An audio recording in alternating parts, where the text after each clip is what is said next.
नाम को हो गया। चलो बेटा, हम लोग जो चैप्टर है बेटा, चैप्टर नंबर 9 है क्लोनिज्म एंड द कंट्री साइड। इसको जानने से पहले बेटा हम लोग को समझना पड़ेगा इसमें एक्चुअली में हम लोग पढ़ना क्या है कि एक्चुअली हम लोग मॉडर्न हिस्ट्री खत्म कर चुके हैं, उल्टा पढ़े थे हम लोग।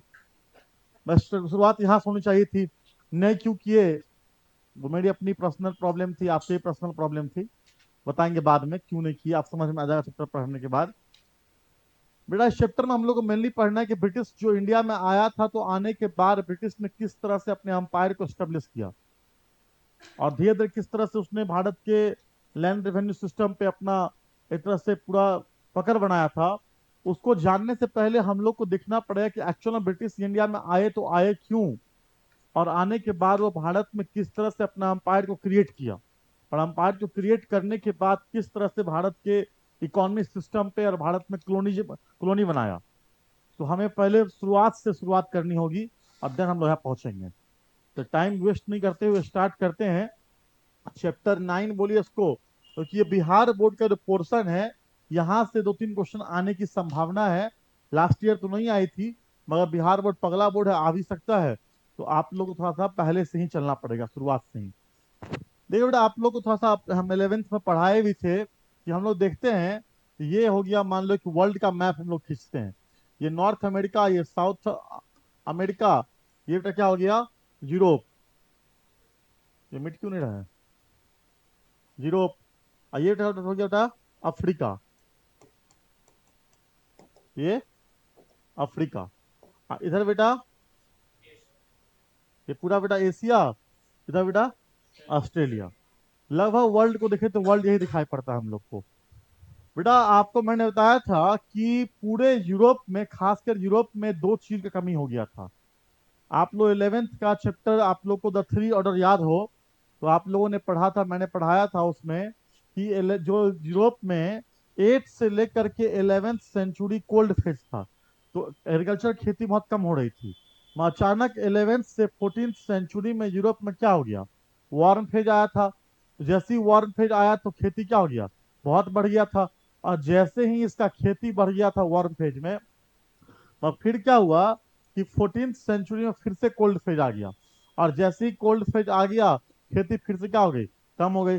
और जैसे ही कम खेती हो गया तो पूरा यूरोप सफर करने लगा, पूरा यूरोप का मार्केट इन्फ्लेट कर गया और यूरोप में प्लेग फैल गया। पूरा यूरोप प्लेग से और प्लस में अकाल पड़ने से पूरा यूरोप में हाहाकार मच गया। इधर क्या हुआ, उन सब बीच में यहाँ एक अंपायर हुआ करता था टर्की में, कैस्टन पॉल। उस अंपायर का डिक्लाइन हो गया और यहाँ पर इस्तांबुल गणराज्य ने अपना अंपायर स्टेब्लिश किया 1453 में। और एक ये वही रास्ता है जिस रास्ता से एशिया से मसाला खरीद करके अरब होते हुए यूरोप पहुंचता था, ये वही रास्ता है। ऐसा नहीं है कि यूरोप वासी एशिया आए नहीं थे, पहले आए थे, इंडिया भी आ चुके हैं, एग्जाम्पल को सिकंदर खुद तो यूरोप का था और इंडिया पहुंचा था। तो कहीं ना था कि यहाँ पे इंडिया से यूरोप बहुत अधिक मसाले की सप्लाई हो रही थी। बेटा यूरोप में एक्चुअली यूरोप पूरा ठंडा एरिया है, तो जो एरिया ठंडा एरिया होगा वहाँ मसाला खूब चाहिए, बगैर मसाला खाना खाना पॉसिबल नहीं है। तो यूरोप में मसाला खूब चाहिए था बेटा। तो यूरोप में एक्चुअली में जैसे ही रास्ता डिक्लाइन हुआ, अब क्या है, यूरोप वासी अब जब पहुंचेंगे इंडिया तो या कहाँ से पहुंचेंगे। एक तो प्रॉब्लम ये था मसाला के लिए, और सेकेंड क्या था बेटा कि यूरोप में गोल्ड और सिल्वर का माइंस जो है सो बहुत खत्म होते जा रहे थे। और यहाँ पे जो यूरोप के सिक्के थे वो गोल्ड और सिल्वर के थे, तो गोल्ड और सिल्वर कमी होने के कारण कॉइन बनना लगभग कम हो गया था, जिस वजह से यूरोप का पूरा मार्केट रुक गया था। अब यूरोप का पूरा मार्केट जो रुक गया था, अब इस मार्केट को चलाने के लिए सबसे पहले करना क्या पड़ता यूरोप को, यहाँ पे एक अलग ही प्रॉब्लम यूरोप में शुरू हो गई थी। अब इस प्रॉब्लम को दूर करने के लिए यूरोप वासी के पास में ऑप्शन नहीं था, उन्हें इंडिया आने के लिए सेकेंड रास्ता खोजना ही पड़ता, क्योंकि ये रास्ता बंद है। अब इस रास्ता से अगर ये एंटर करेंगे उन्हें बहुत ज्यादा टैक्स देना पड़ता था, तो भैया उनको नया रास्ता खोजना ही पड़ता। इधर यूरोप पूरा अंधकार युग में घूम डूबा हुआ था। आपने पूरा 11th की हिस्ट्री चैप्टर 7 में पढ़ा था कि मैंने क्या बताया था कि यूरोप के पोप पादरियों ने अलग कॉन्सेप्ट बना रखा था कि भैया कोई भी समुद्र में पाँव रखेगा वो क्या हो जाएगा, पापी बन जाएगा। और भैया वो समुद्र में पाँव रख नहीं सकते हैं। इधर बेटा हुआ क्या, आप लोग पढ़े होंगे कि चंगेज खान ने सिल्क रूट खोल दिया था। तो चंगेज खान के सिल्क रूट खोलने के कारण, सिल्क रूट इस एरिया में बेटा पड़ता है, उस सिल्क रूट खुलने के कारण जो है सो एक यात्री था, यूरोप का ट्रेवलर था मार्को पोलो, जो कहाँ पहुंच गया था, चाइना। और चाइना से क्या लेके आया वो, कंपास। तो चाइना से कंपास लेके आया, ट्रेवलिंग करके दिखा दिया था वो कि भैया हम एशिया जा सकते हैं। अब क्या है कि एशिया जाने के लिए, खास के इंडिया पहुंचने के लिए, तो ये भारत जो है पूरे दुनिया के लिए क्या था, India is the golden bird, Bharat एक सोने की चिड़िया है। और सबको इंडिया पहुंचना ही था, क्योंकि इंडिया में जा करके ही उन्हें क्या मिलता, मसाला भी मिलता और गोल्ड और सिल्वर मिलता। तो सबका एक ही मकसद था, किसी तरह से इंडिया पहुंचना ही पहुंचना है, क्योंकि इंडिया बगैर पहुंचे उन्हें काम होने वाला नहीं था। अब जो इंडिया पहुंचेंगे, तो इंडिया पहुंचने के लिए ये रास्ता कितना क्या हो चुका था, ये तो रास्ता बंद हो चुका है। अब क्या है, नया रास्ता खोजना पड़ता। इधर यूरोप में क्या हुआ था, जो पाप पुण्य वाला कॉन्सेप्ट था, जब यूरोप के वाले को, अब देखो सिंपल देखो ना, यहाँ ये डिक्लाइन हुआ। अब यहाँ जो यूरोप के लोग हैं, इनको कहाँ मार के भगा दिया, यूरोप में, भगा दिया यूरोप में। अब ये लोग जो अपने यूरोप में आए, तो देख क्या रहे हैं कि पोप और पादरी का जो सिस्टम है, बहुत ही बेकार सिस्टम चल रहा है। वो पादरी पादरी कह रहा है समुद्र में जाएगा तो काफी बन जाएगा, दुनिया यही है, दुनिया तो कुछ और थी। यहाँ के लोग का एशिया आना जाना था, जो एशिया आना जाना था, तो इन लोगों ने किसको पढ़ा था, अफलातून को। इन लोगों ने किसको पढ़ा था, प्लेटो को। तो प्लेटो और अफलातून को एशिया में अलग अलग नाम से लोग पढ़ते थे। जब यूरोप के लोग को मालूम पड़ा कि भैया अफलातून कोई और नहीं, ये कौन है, एरिस्टोटल है, ये प्लेटो हमारा किताब है। इधर पोप पादरी ने क्या कर रखा था, ये 368 में जो राजा कॉन्स्टेंटाइन ने यूरोप में रोमन अम्पायर में क्या कर दिया था, रोमन अम्पायर में उसने क्रिश्चियनिटी को राजधर्म बना दिया था। तो राजधर्म बना दिया, उसके तहत पोप पादरी ने क्या कर दिया, कॉन्स्टेंटाइन के लेटर को हटा दिया और छुपा करके अपना लेटर जारी कर दिया। और उसमें क्या कर दिया कि कोई समुद्र में पाँव रखेगा पाप बन जाए, पापी हो जाएगा वो। अब पापी से मुक्ति पाने के लिए उसको इंडिजीनियस लेटर खरीदना पड़ेगा, पाप विमोचन पत्र खरीदना पड़ेगा। वो पत्र खरीद के ही पापी से मुक्ति मिल सकता है उसको। तो यह पोप पादरी ने नौटंकी बिछा रखा था। मगर जब यहाँ के लोग यहाँ आए, तो यहाँ क्या हुआ, एक तरह से पुनर्जागरण फैल गया, रेनेसा पीरियड हुआ, लोगों के अंदर में झिगड़ती हुई कि भैया ये फालतू बकवास कर रहा है। देन रेन मार्टिन, ये मार्टिन लूथर, इनर्मस जैसे लोग आए, जिन्होंने पूरे यूरोप को क्या किया, इस तरह से लोगों को समझाया कि भैया सब बकवास वाली बात है, बस में रहो। तब क्या हुआ कि कुछ ट्रेवलर यहाँ से निकलेंगे भारत की खोज के लिए, रास्ता तो ये बंद है। अब रूट कौन सा बच गया, सी रूट। अब वो सी रूट के माध्यम से इंडिया आएंगे। तो उसी दौरान 1485 में एक ट्रेवलर है बार्सिलोना, जो कि भारत आने के लिए चलेंगे वो। तो चलेंगे यहाँ से वो, तो निकलेंगे तो यहाँ पहुंचते हैं। जैसे ही वो यहाँ पहुंचते हैं, तो इस एरिया में, यहाँ पे देखो अफ्रीका का शहर है, केप शहर है यहाँ पे, जिसे आज बोलते हैं केप टाउन। अब पहले क्या नाम था इसका, केप शहर, केप बोलते थे इसको। जब वो पहुंचना बर्सिलोना यहाँ पे, तो उसने कहा कि केप तक पहुंच गए हैं, गुड होप, आशा करते हैं कि इंडिया नजदीक में ही हो, इंडिया नजदीक में ही हो। मगर बेटा हुआ क्या, लोगों ने इसका नाम ही रख दिया Cape of Good Hope. Actually उन्होंने नाम नहीं रखा था, उन्होंने कहा कि केप तक पहुंचे, गुड होप इंडिया बगल में ही हो, इंडिया है सो पहुंच जाएंगे। और लोग ने नाम ही रख दिया कि भारत जो है सो वास्को डिगामा किस रास्ते से पहुंचा था, तो केप ऑफ गुड होप। तो बेटा क्या हुआ कि फिर 1492 में स्पेन का एक यात्री था, कौन, कोलंबस, जो निकला इंडिया के लिए। मैं वो इंडिया नहीं पहुंच पाया, वो का यहाँ से हवा से उसका क्या हुआ, जैसे वो नाव घूम गया और कहाँ पहुंच गया, यहाँ पहुंच गया वो, सेंट्रल अमेरिका, बहामास लैंड पहुंच गया, जो कि आप लोग 11th में पढ़े होंगे, है कि नहीं, 11th में पढ़े होंगे। अब बेटा यहाँ 11th में आप लोग पढ़ ही लिए होंगे कोलंबस के बारे में कहानी। इधर बेटा क्या हुआ, जो वास्को डिगामा 1498 में इंडिया के लिए निकला, और वास्को डिगामा जब अफ्रीका पहुंचा, तो अफ्रीका में इसको अरब का मर्चेंट मिला, अब्दुल हमीद कहते हैं उसको। तो वो मिला उसको, तो उसके सहायता से वो कहाँ पहुंचा, केरला पहुंचा। और केरला में कालीकट बंदरगाह पे वो पहुंच गया, जहां पे राजा जमुनीन ने उसका स्वागत किया। और जब वहां पे वास्को डिगामा आता है, तो वास्को डिगामा अपने साथ कुछ सामान खरीद करके यूरोप लेके जाता है। और यूरोप लेके जाता है, मान लो कि सामान खरीदा 1 लाख का, बात समझ रहे हो, 1 लाख का सामान खरीदा, और उसको आने जाने में जो खर्चा उर्चा हुआ, सामान को ट्रेवलिंग जो खर्चा हुआ, मान लो खर्चा 3 लाख का हुआ, तो मान लो कितना खर्च हो गया, 4 लाख। 4 लाख खर्च हुआ। आप सोचो ना, 4 लाख रुपए खर्च हुआ, 60 गुना ज्यादा मुनाफा कमाया। इतना खर्चा काट के, पूरा खर्चा काट के वास्को डिगामा ने 60 लाख रुपया मुनाफा कमाया, 60 गुना, 60 गुना ज्यादा मुनाफा कमाया वास्को डिगामा ने। लागत पैसा का 60 गुना अधिक मुनाफा वास्को डिगामा ने कमाया। अब यहीं पर पूरे यूरोप के लोगों का होर लग गया कि चलो इंडिया, जिंदगी कहाँ पे है, इंडिया में। अब इंडिया ही जाएंगे तभी कुछ होने वाला है। तो शुरुआत में जो भारत में आएगा तो एकमात्र देश आएगा पुर्तगाल आएगा। बात समझ रहे हो? जब पुर्तगाल आएगा, बाद में डच आएगा, देन जो है सो ब्रिटिश आएगा, और देन कौन आएगा? तो पहले आएगा पुर्तगाल, फिर आएगा कौन? इंग्लैंड, फिर डच, देन कौन आएगा? तो फ्रांसीसी आएगा। तो चारों इंडिया आते हैं और आ करके भारत में किस तरह से अंपायर स्टेबल किया है, आइए देखते हैं इसको। बेटा यहाँ तो कोई दिक्कत नहीं ना? चलिए, आपको पता होना चाहिए कि इंडिया में ही नहीं बल्कि आप देखोगे बल्कि वर्ल्ड के बहुत सारे कंट्री में ये लोग पहुंचे हैं। पूरा अमेरिका में, साउथ अमेरिका, नॉर्थ अमेरिका, पूरा इन लोग पहुंचे हैं। ऑस्ट्रेलिया पहुंचे ये लोग हैं, ऑस्ट्रेलिया पहुंचे हैं, अफ्रीका के पहुंचे हैं। ये पूरे आप देखोगे, ये एशिया में देखोगे आप, ये पूरा एरिया, ये पूरा एरिया, ये पूरा एरिया, सब तरफ ये पहुंचते हैं और पहुंच करके अपना कॉलोनी बनाते हैं। कौन? यूरोप वाला। यूरोप वाला किसी को छोड़ा नहीं है, पूरा एरिया पहुंच के वो कॉलोनी बनाया है। बेटा यहां तक कोई दिक्कत? चलिए, अब बेटा क्वेश्चन उठता है, जो पहली जो कंपनी, अब क्या है कि जितने यूरोपियन देश हैं वो अपनी कंपनी बना रहे हैं, कंपनी बना करके वो इंडिया आना चाह रहे हैं। तो पहली जो कंपनी है बनी है इंडिया में आने के लिए, वो कंपनी बनी है, पुर्तगाल की कंपनी है। तो पुर्तगाल जो है पहला था जो 1498 में इंडिया आया था। वास्को डी गामा पहले अब आप लोग थोड़ा सा लिखते चलिए, हम बोलते जाएंगे, आप लिखते चलिए। 1498 में वास्को डिगामा इंडिया आया था और पुर्तगाल ने अपनी पहली फैक्ट्री भी 1503 में इंडिया में बना लिया था। कहां पे? कोचीन में।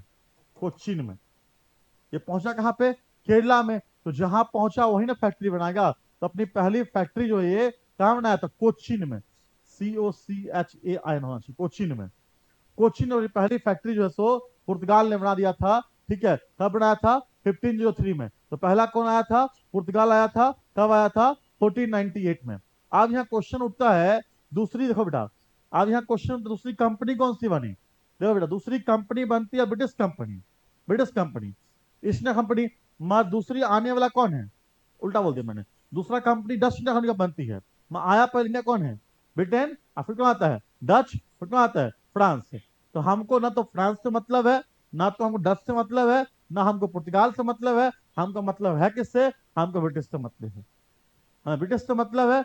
ब्रिटिश के महारानी महारानी एलिजाबेथ ने एक कंपनी बनाया था 1680 में। उस कंपनी का नाम क्या है? East India company. हमको मतलब है ईस्ट इंडिया कंपनी से। मगर कंपनी बनने के साथ ही महारानी की मौत हो गई। महारानी की मौत हो गई 1602 में, महारानी की डेथ हो गई। महारानी के मरने के बाद इंग्लैंड के राजा बने थे जेम्स द फर्स्ट। किंग कौन बने थे? James the first. अब जेम्स द फर्स्ट क्या करेगा? इंडिया में अपने अंपायर को स्टेबल कर, अंपायर नहीं बोल इसको, अपने बिजनेस को स्टेबल करने के लिए कॉलोनी बनाएगा। तो दैट वाज इंग्लैंड के राजा जेम्स द फर्स्ट क्या करेगा? अपना एक पत्र लिख करके देगा। किसके नाम पे? बेटा देखना, क्वेश्चन पूछेगा, जब ब्रिटेन में ईस्ट इंडिया कंपनी बनी थी उस समय भारत में राजा कौन था? भारत में दिल्ली का राजा कौन था? बेटा देखना, उस समय भारत में दिल्ली की गद्दी पे कौन था? मुगलिया शासक अकबर था। कौन बेटा? अकबर महान था। जब ईस्ट इंडिया कंपनी बनती है बेटा, दैट टाइम कौन था बेटा? अकबर था। क्योंकि अकबर का कार्यकाल कब से कब तक है? 1556 से 1605 तक। तो इंडिया में बेटा कौन किंग था? अकबर था। अकबर महान इंडिया में राज कर रहा था। तो ब्रिटिश की तरफ से बेटा जो जेम्स द फर्स्ट ने एक लेटर लिखा, और लेटर लिख करके उसने मोहर मान करके अकबर के नाम पर जैसो दे दिया कि जाइए अकबर से मिलिएगा। अब बोलिए इंग्लैंड के राजा उनसे क्या चाहते हैं? अनुमति चाहते हैं। किस बात के लिए? बिजनेस करने के लिए। अकबर के नाम से। मैं बेटा हुआ क्या? अकबर की मौत हो गई। अकबर की मौत कब हो गया? 1605 में। बेटा 1605 में अकबर तो मर गया, मगर तब अकबर का बेटा कौन था? जहांगीर। तो 1608 में ब्रिटिश का पहला अधिकारी, पहला राजदूत बोलो, पहला अधिकारी बोलो, पहला अधिकारी जो भारत में परमिशन मांगने के लिए आया था, कौन था वो? Captain Hawkins. कैप्टन हॉकिंस जो है 1608 में आया था, वो किसके दरबार में? जहांगीर के दरबार में। बेटा याद रखना, Captain Hawkins first Britishers came in मुगलिया court. Captain Hawkins first came in मुगलिया कोर्ट इन 1608। और दैट टाइम का किंग कौन है बेटा? जहांगीर है। बेटा याद रखना, लेटर किसके नाम का है? अकबर के नाम का। मिला किससे? वो जहांगीर से। अकबर नाम लेटर से क्यों बेटा है? तो दैट टाइम जो कंपनी बनी थी उस समय मालूम क्या पड़ा था, अकबर किंग है। अब तो पहले अब ना फोन हो गया है, पूरा टीवी है, न्यूज है, हिल जाता है भाई, इंग्लैंड के पीएम चल गए, इंडिया का पीएम चल गए। मगर दैट टाइम थोड़े मालूम पड़ता था। तो अकबर चल गया, इसकी जानकारी किसी के पास में नहीं था। तो क्या हुआ कि 1608 में जो कैप्टन हॉकिंस आएगा, तो कैप्टन हॉकिंस किससे मिलने आएगा, वो मिलने अकबर से आया है। दैट टाइम किंग कौन है, जहांगीर है। तो जहांगीर से मिलने आता है, जहांगीर ने उसे अलाउ करता है, चलो ठीक है जाओ तुम इंडिया में बिजनेस करो, हम तुमको अलाउ करते हैं। तो ब्रिटिश जो है अपनी पहली फैक्ट्री 1608 में सूरत में बनाना शुरू करता है। ब्रिटिश ने अपनी पहली फैक्ट्री सूरत में, गुजरात के सूरत में पहली फैक्ट्री 1608 में बनाना शुरू करता है। अब बेटा दिक्कत क्या है, यहाँ पे क्वेश्चन पूछता है ब्रिटिश की पहली फैक्ट्री कब बनी, पहली फैक्ट्री कब बनी, कब बन के तैयार हो गया, यहाँ गलती हो जाता क्वेश्चन आंसर से। बेटा हुआ क्या था कि 1608 में पहली फैक्ट्री सूरत बनना शुरू हुआ था, मगर ये फैक्ट्री बन नहीं पाया था, कुछ कारण से काम रुक गया था। तो पहली फैक्ट्री ब्रिटिश की जो बनी है 1611 में मुसलीपट्टनम में। कहा बेटा, मुसलीपट्टनम में पहली फैक्ट्री जो बनना शुरू कौन हुआ बेटा, सूरत वाली फैक्ट्री। कब बेटा, 1608 में, 8 में। और बेटा पहली फैक्ट्री जो बन गई ब्रिटिश की वो कौन था बेटा, 1611 मुसलीपट्टनम। कौन सा बेटा, मसूलीपट्टनम बोलो या मुसलीपट्टनम बोलो उसको। फिर बेटा क्या हुआ, ये सूरत वाली फैक्ट्री जो 1608 में थी, ये 1613 में, 1613 में ये फैक्ट्री बेटा बन करके बेटा क्या हो गया, रेडी हो गया। ठीक है, ये फैक्ट्री बेटा 1613 में बन के रेडी हो गया।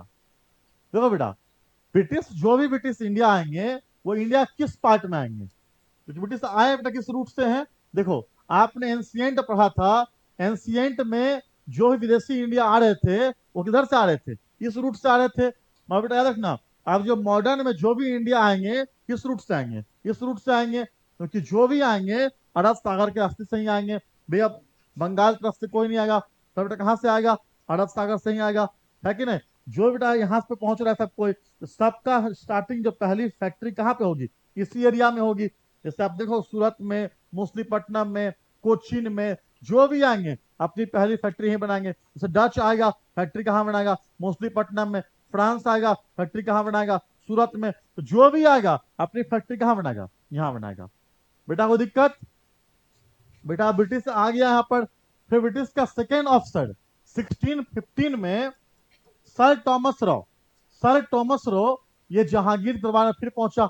एक्चुअली में जब हॉकिंस आया था तो जहांगीर थोड़ा सा अलाउ कर दिया था, मगर ये लोग देखा क्या ब्रिटिश को, ब्रिटिश से जहांगीर की उतनी बन नहीं पाई थी, तो ब्रिटिश ने जहांगीर ने ब्रिटिश को भगाओ यहाँ से, भगा दिया था। और फिर से टॉमस रो आएगा, हाथ पैर जोड़ेगा, सलाम दुआ करेगा। टॉमस रो को जहांगीर फिर से बोलेगा जाओ तुम अपना काम करो नीचे साउथ एरिया में, नॉर्थ में तुमको आने की जरूरत नहीं है। इधर बेटा क्या हुआ कि एक होता क्या है, यहाँ एक राजा है गोलकुंडा, गोलकुंडा एक है, आप लोग पढ़ना विजयनगर एम्पायर में, गोलकुंडा है।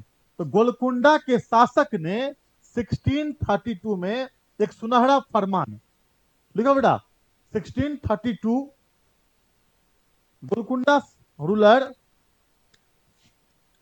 गोलकुंडा के शासक बेटा ने सुनहरा फरमान, एक सुनहरा फरमान जो जारी किया, जिसके तहत वो इस एरिया में बिजनेस करने के लिए ब्रिटिश को अलाउ कर दिया।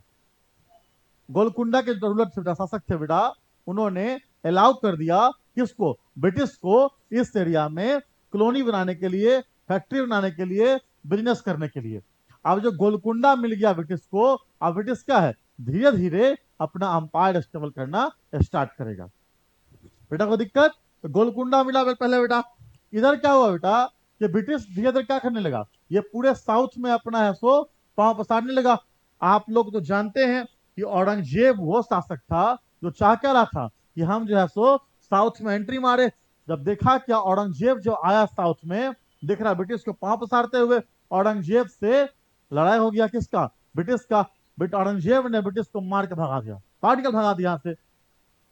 बेटा फिर सुनिएगा, गोलकुंडा शासक ने परमिशन दिया था, दंड क्या हुआ, ये औरंगजेब जब बेटा आया, वो ब्रिटिश को फिर से मार के यहाँ से भगा लाया, चल निकल यहाँ से, तोरा ऐसा काम का नहीं, यहाँ पे भागो यहाँ से। तो ब्रिटिश को औरंगजेब यहाँ से जब भगाता है, देन फिर ब्रिटिश जाकर के कुछ जो है सो हरजाना दे। तो ब्रिटिश की खासियत है, खासियत क्या है कि जैसे ही उसको मार के भगाएगा, ब्रिटिश जाता है वहां पर से, एक क्वेश्चन उठता है कि औरंगजेब से लड़ने के लिए कौन सा ब्रिटिश का गवर्नर जनरल आया था या कौन सा ब्रिटिश का अधिकारी आया था? तो सर जॉन चाइल्ड।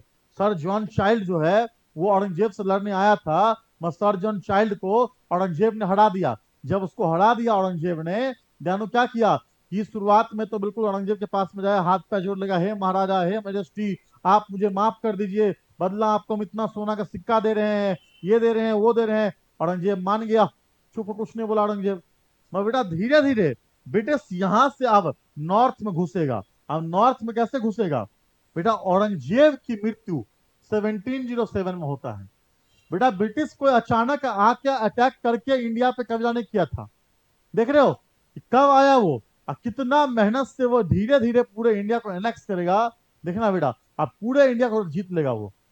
1707 में औरंगजेब की मृत्यु होती है, और जैसे ही औरंगजेब की मृत्यु होती है, मरने के बाद ही दिल्ली क्या हो जाता है?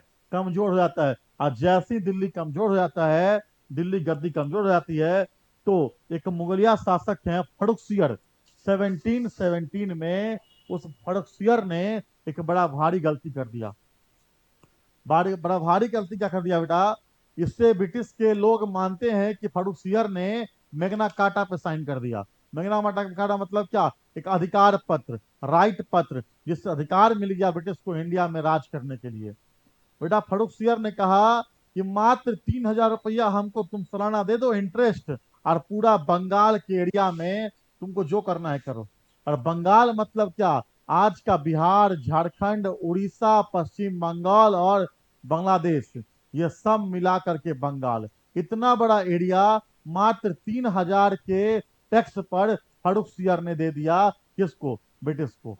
आप तो ब्रिटिश पूरा खुश हो गया। उसके अलावा बंबई में उसको कोठी बनाने का बहुत सारा राइट मिल गया उसको। और जब फर्रुख सिंह ने दे दिया उसी को, ब्रिटिश ने, कहता भी है कि ब्रिटिश के लिए मैग्ना कार्टा क्या साबित हुआ? तो फर्रुख सिंह का जो फरमान था वो ब्रिटिश के लिए मैग्ना कार्टा साबित हुआ। अब ब्रिटिश धीरे धीरे क्या करेगा? अपना कॉलोनी बनाना स्टार्ट करेगा। मगर बेटा होता क्या है, बंगाल में जो बंगाल के नवाब थे, वो नवाब मुगलिया अंपायर की बात को मानने को तैयार नहीं थे। तो ब्रिटिश क्या किया? बंगाल के नवाब को शुरू में मिला लेगा।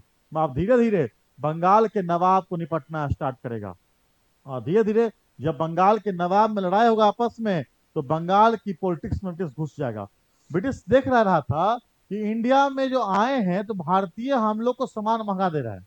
अगर हम भारत में यहाँ के गवर्नमेंट सिस्टम में पॉलिटिक्स में घुस जाएंगे तो सस्ता सामान मिलेगा और उसको बेच के ज्यादा पैसा कमाएंगे। अब ब्रिटिश क्या सोचने लगा कि क्यों ना पॉलिटिकल रूप से पूरे इंडिया पे डोमिनेट किया जाए। अब पॉलिटिकल रूप से इंडिया पे डोमिनेट करने के लिए उसे पहले बंगाल चाहिए था। अब बंगाल वो सोना का टुकड़ा था जिसका जमीन सबसे अधिक उपजाऊ इंडिया में था। तो सबसे पहले ब्रिटिश ने बंगाल को निशाना बनाया।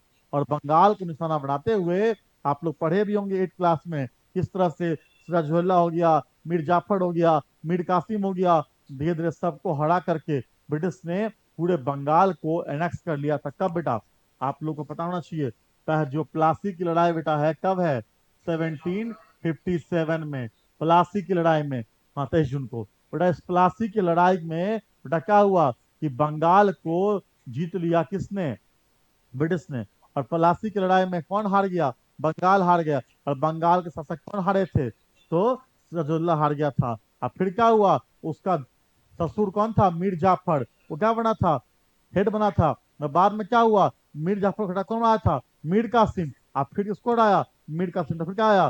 फिर मीर जाफर आया था। वो अलग कहानी है। तो जब प्लासी की लड़ाई हुई, इस प्लासी की लड़ाई ने क्लियर कर दिया कि अब भारत में ब्रिटिश का राज चलने वाला है, ब्रिटिश का हुकूमत चलने वाला है।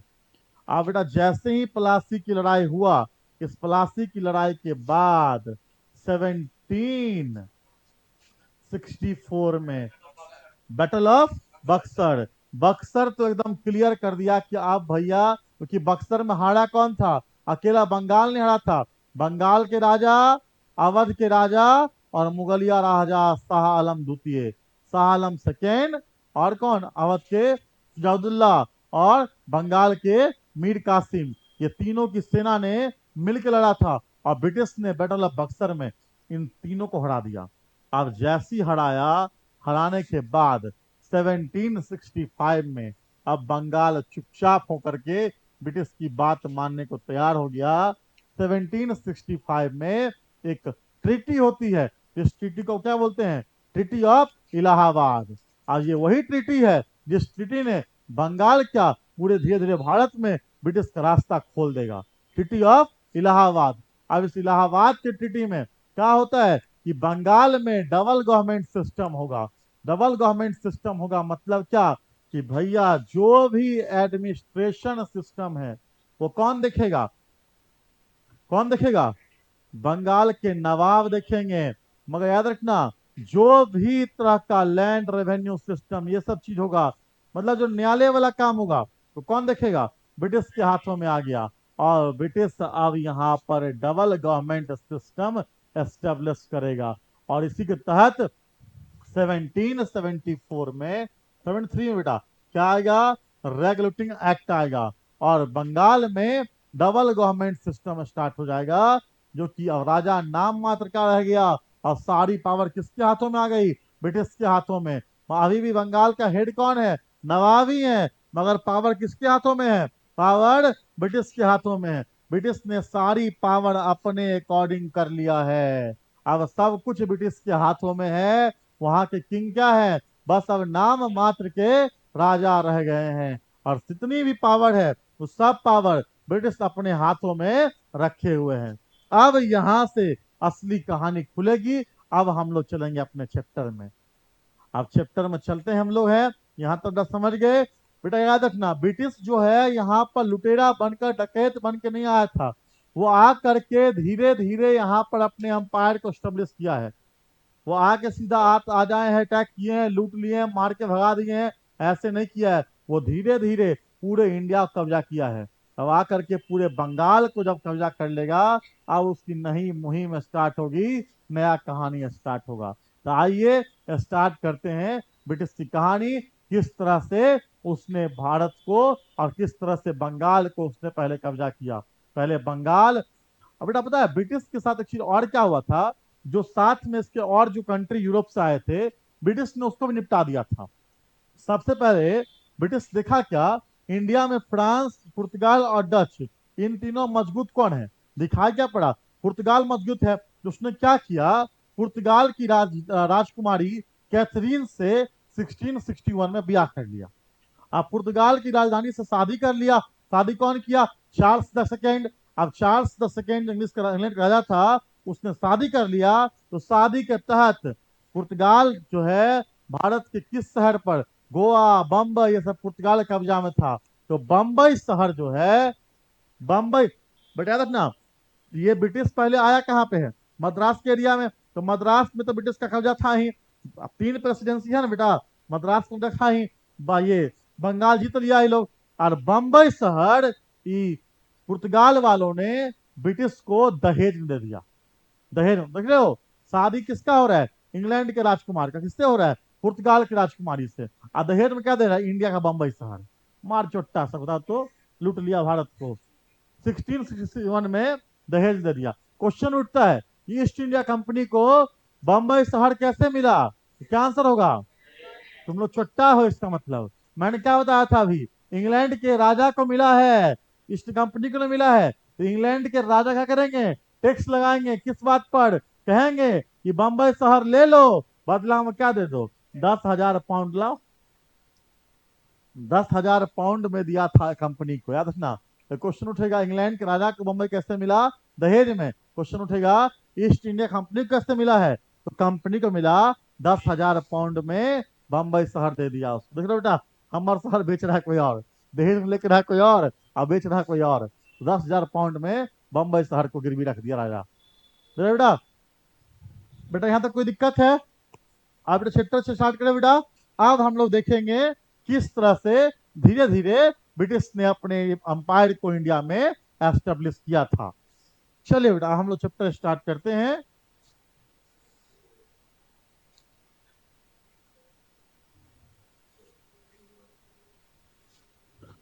चैप्टर का नाम क्या बेटा है? Colonialism and the country side. बेटा ये क्लोनिज्म एंड रिप्रोडक्शन नाम ही क्या, क्लोनिज्म मतलब क्या, उपनिवेशवाद, मतलब क्या, इंपीरियलिस्टों का कॉलोनी बनाना, मतलब क्या, दो बेटा वर्ड है, एक क्या वर्ड है बेटा, इंपेरियलिज्म, एक क्या वर्ड है बेटा, क्लोनिज्म। देखो बेटा, इंपेरियलिज्म मतलब क्या, साम्राज्यवाद का। अगर सोच के देखो, अगर ब्रिटेन बेटा, या ब्रिटेन क्या, कोई दुनिया साम्राज्यवाद क्यों फैला, अगर वो रास्ता बंद नहीं हुआ होता तो क्या इंपेरियलिस्ट सिस्टम शुरू होता, नहीं होता शुरू। जो रास्ता बंद होने के कारण, इंपेरियलिज्म मतलब क्या, किसी राज को एनेक्स कर लेना। तो ब्रिटिश यहाँ पर इंपेरियलिस्ट रूप से इंडिया को एनेक्स करने नहीं आया था, वो साम्राज्यवाद के आड़ में भारत में कॉलोनिज्म करने, उपनिवेश मतलब क्या, अपना मार्केट सेटअप करने आया था। और मार्केट सेटअप करते करते भारत को वो इंपेरियलिस्ट भी कर लिया। मतलब क्या, कॉलोनी बनाते बनाते भारत को वो क्या कर दिया वो, तो इंपेरियलिस्ट मतलब क्या, साम्राज्य भी इंडिया अपना वो बना लिया। तब ना कहते हैं कि वर्ल्ड की सबसे बड़ी जो अंपायर है, वो अंपायर किसकी अंपायर है, तो ब्रिटिश की अंपायर लार्जेस्ट अंपायर मानी जाती है। अब जो चैप्टर हम लोग स्टार्ट करेंगे, इसमें हम लोग को देखना है कि ब्रिटिश ने कौन सा लैंड रेवेन्यू सिस्टम अपनाया था, और उस लैंड रेवेन्यू सिस्टम का परिणाम क्या निकला, उससे कौन लोग दुखी थे, कौन लोग खुश थे। और इनमें दो विद्रोह पढ़ना हम लोग को है, एक है पहाड़ी और एक है संथाली। तो कैसे पहाड़ी नाराज हुए थे और संथाली कैसे नाराज हुए थे, कैसे चीट किया पहाड़ी के साथ में और कैसे चीट किया संथाली के साथ में। डन है, तो इन चीजों को देखने के बाद हम लोग आगे बढ़ेंगे। बस 2 मिनट का ब्रेक लेते हैं, फिर स्टार्ट करेंगे।